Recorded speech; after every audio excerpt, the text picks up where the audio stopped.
Hello, today we're going to be working on an apple orchard as the next expansion, because for some reason, oak trees drop apples in this game. We're going to do a bit of set dressing afterward to go through stages of like an apple plantation with blooms, and I'll do videos on how to do that. But for now, at least, we're just going to build out the frame of the building where the orchard keeper is going to live, as well as the side attachment to the building where we're going to have an apple press to be able to juice apples. Now, this area is going to be built up of stone brick and some other slightly more advanced things, because this is, in my opinion, the first thing that could be considered a valuable trade good, or like an artisan trade good for the region. So whoever lives here is going to have more influence and a better property to do their work than, say, some random chicken farmer out in the middle of a field. So half of this is going to be a stone-bricked foundation building. The other half is going to be a covered press and barreling area off to the side. So we're just going to fill in the foundation down here. And, like normal, this is going to be another slanted roof. If you would like to look at the more peaked roofs, that's the style of the woods camp. I have more videos on the woods camp currently, that's why I'm doing more just in the plains area, until I have them at least a bit better balanced out. This is going to be a more key-based progression, because this gives the people of this area access to another food source, because they've had the most limited access to food variety of even compared to the vanilla village, because the vanilla village has carrots and potatoes.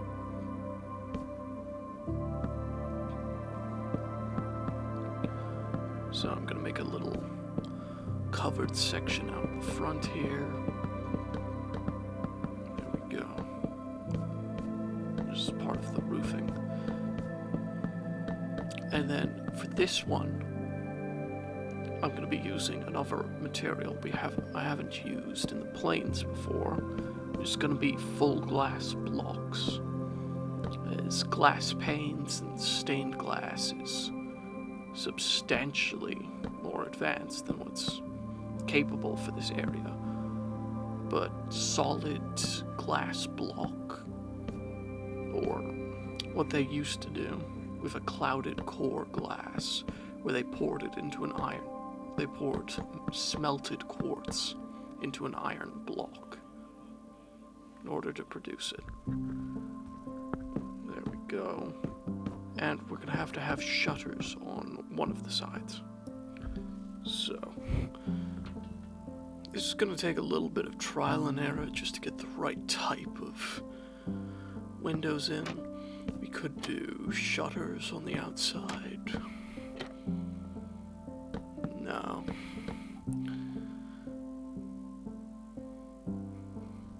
Let's just put the glass in and see from there. And they've moved glass into a different category. Of course they have. Let's see. Is it in? Yes, it's in colored now. So, solid glass frame blocks. Now, you wouldn't really be able to see through these very well. You could also produce them by, like, taking bottles and smelting them into squares in order to do a similar effect. Yeah, outside shutters like that I think will work best. And I'm just going to continue this pattern all the way up and down the length. So, apple juicing and grain production and things are precursors to more advanced goods, but they are also medium advanced goods in themselves. And to produce anything more advanced than, say, an apple press, which we're going to be doing today, would require a blacksmith, instead of just people making what they can with limited skill by themselves in their own homes, similar to how they used to make furniture. It would need a dedicated tradesperson that actually knows the complexities. Now that we're harvesting ore, we can set up a type of blacksmith, something smaller scale than what a full-scale settlement would have. Put one more window out here, but it will be bigger than the vanilla blacksmiths, at least. Speaking of that, I need to go add a vanilla blacksmith to that village because it doesn't have one.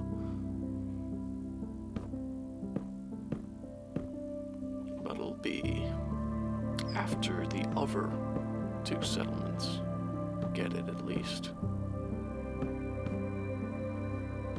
So, after this, just like the woods camp used to be, this has now progressed to a full village.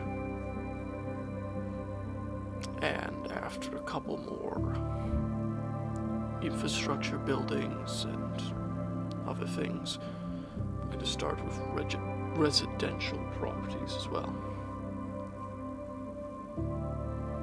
So, I'm going to turn the floor into slabs to have it as a stepped area.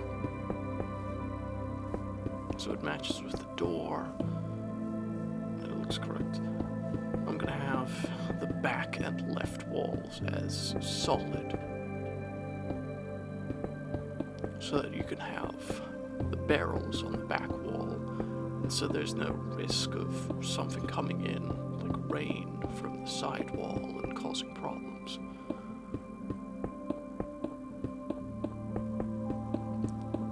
And this is very simple.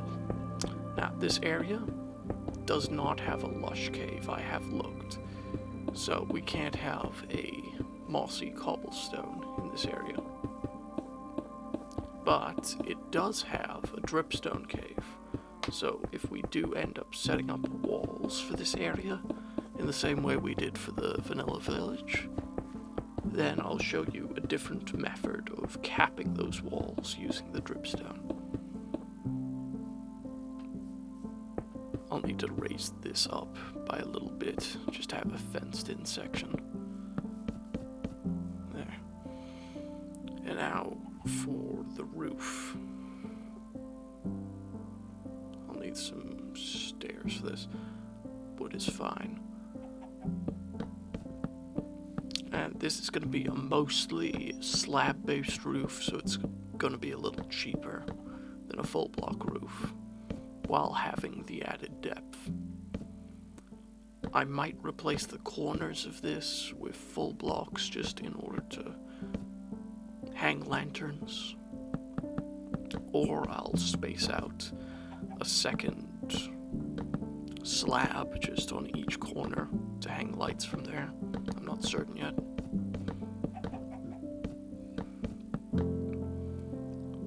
So this back area is technically framed in currently. So now it's just the top roof. So I'm going to raise this up by a few blocks because this is going to be a more gradual slant than other ones. And I just have to work out how fast I want the slant to be. So I know I want a stair to start there, but 3 stairs in a row would be too steep. It would look like a very weird flat-based build. Could have a pattern like this, where it's 1 stair and that's set out like that. But it would still give that flattened top. It's probably better just to have a stair, then 2 slabs, and then another set of stairs. And just continue that along, down the length. And now just to pull it across the roof. This is a nice, simple way to add depth and to roof off a property. It also stops any potential spawns on top of the roof because there's slabs and stairs which mobs can't naturally spawn on. So if you're having issues with mobs spawning on a roof, consider just raising it up 1 block to a slabbed section so there's no place for them to spawn. Because otherwise you need to light up your roof with torches or other things which can really look very strange and can be problematic at times. Now, as we continue this, I have to go back in with the shelves in order to make the backing for the internal wall, because I want this extra section out here to add a little extra depth as well.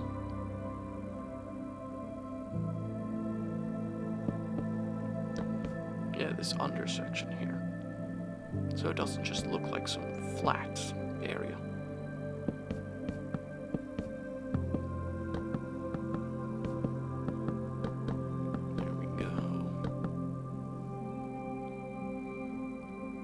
So, I'm not certain which aspect of the village I'll make next, but I want at least one more infrastructure before we start with the housing on Ivor Place.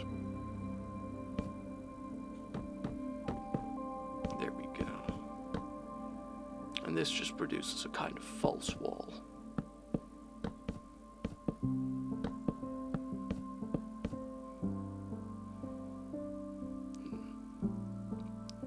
I'll do it on this side as well. I might need to break a bit of the roof just to get access to there, but it will just look better, a little better in general. There. Need to get on the inside. Okay, there we go. And now for the top cap. Now I'm going to link this into the beams, and I'm not going to cap the stripped beams this time. I'm just going to build it along the side. If you're in survival roofing, apart from collecting the materials, roofing is definitely going to take the longest part. Because you can't just fly out here and get the correct angle that I'm doing right now. You have to either build up with blocks that you're going to break off afterwards, or build strange extensions with temporary blocks. Okay. I'm just going to build that out. Needs 1 block in front, just to be able to cap it like that, and the false wall should be complete on that side. Now I'm gonna do just the same on this one. There we go. Now this is gonna be very simple, just fill this in. You do have a little extra space on the top there. I'm not going to use that, but you could extend the wall up to be able to get a slanted internal roof. But I'm looking for a different style of internal roof, so I'm just going to wall this off. And this little pocket that I've walled off here is useful for later styles of building, where in case you wanted to put, say, redstone lights and things and you need an area to hide it, you'd put the major part of your mechanism in the top side of the peak, and then just have small redstone paths running out to the rest. Need to clean that up a little, and on this side as well. Okay, now I am just going to break out the corners to be able to put lanterns in there, because it looks a little cleaner than extending the slabs down in front of a corner in order to put a lantern. And now we have to furnish the inside as well. This is simple. Put a couple lights in there. Now, as this area has a lot of access to dyes and wool, for a more high-income building like this, the residents can have, at this point, say, like, small paintings or other luxuries that you wouldn't usually see in just, like, a normal place. So I'll set up a table, a full-length bed with, like, a headboard and its crowned sides, and then a workstation on one side and a chest on the other. So I'm just going to grab out some pressure plates to be able to cap off this table. I've left an oak spot there in case I want to come back and put just an item frame there so it looks like there's an item on the table. I need a bed, some barrels, a sign that's for outside, and then I'm looking at the 1x2 paintings, and he could have he could have duplicates of a 1x2, or just two, like, separate 1x2s, but the smaller types of painting.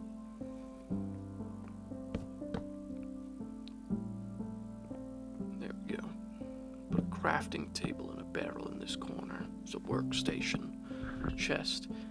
And now it's time for the painting. So this bare wall is pretty good for setting this up. It also helps the set dressing. I'm going to see maybe two different types there. And now it's time for the press and the barrels that I was talking about earlier. So this entire back wall is going to consist of just barrels. You could use this in-game as storage. I'm going to use it as like a bottling rack. So for this, I'm going to put it down fence, a barrel. This is going to be the press part.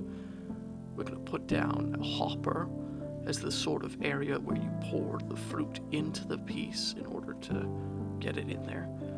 And then we're going to have fences on the sides as a functional area from where you would, like, twist the piece.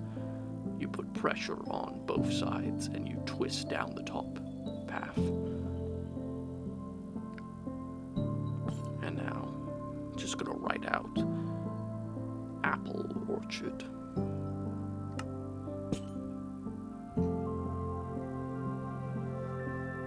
I think that's how it's spelled. If it's wrong, I'll come back later when I clean up the area and do the tree plantation. But there it is. Apple Orchards Settlement